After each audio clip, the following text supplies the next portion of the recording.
You're watching KOAT Action 7 News. Horse racing is rooted in New Mexico culture, and so is gambling. Yeah, and tonight in a Target 7 investigation, we learned that bets being placed behind the scenes have gotten some horse owners in trouble with the law. The crowds. Packed in here, around 8,000 people. The bell rings, and they're off. We got the best quarter horses in the world running, best jockeys riding them. Millions are at stake. We'll run out over $5 million.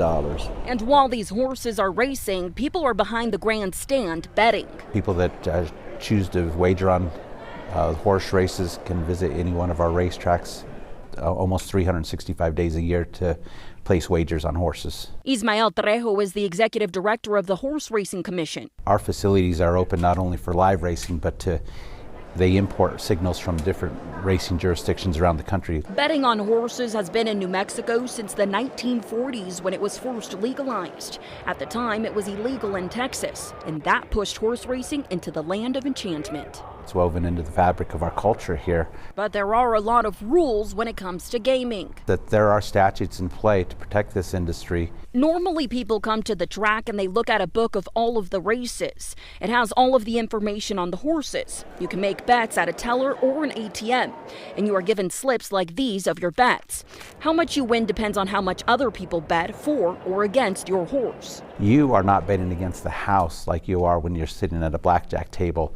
You are actually competing with the guy sitting next to you in the grandstand. Just last week, agents with the New Mexico Gaming Commission conducted an undercover operation here at the Albuquerque Downs. This is the voice of an undercover agent explaining what they saw. Sir, I saw the individual actually talking to other individuals to place the bets. And they charged 9 people with illegal gambling.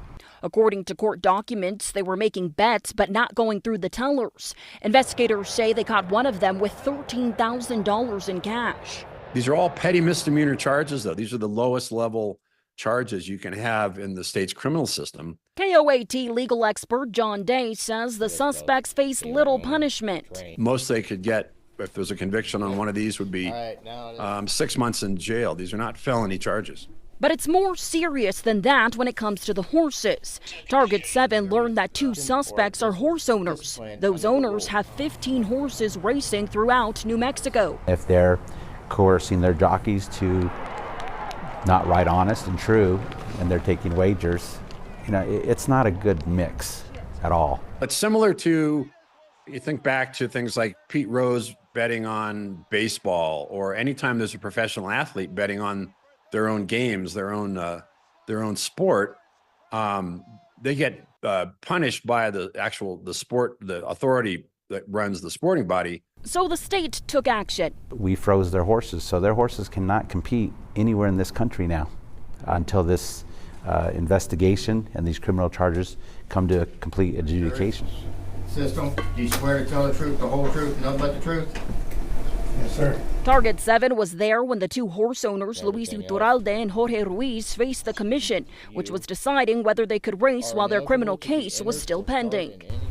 I just try to make a living, not a living off of my horse, but you know how it is, you try to win races to get an extra money or whatever. Jorge Ruiz owns the horse Whiskey Lullaby. During this hearing, he was told his suspension could continue when Whiskey Lullaby can't race. I mean, it's hard. I'm gonna have to take responsibility of things, but I've been here since growing up. You know what I mean? There's a potential that they could be banned for life from horse racing.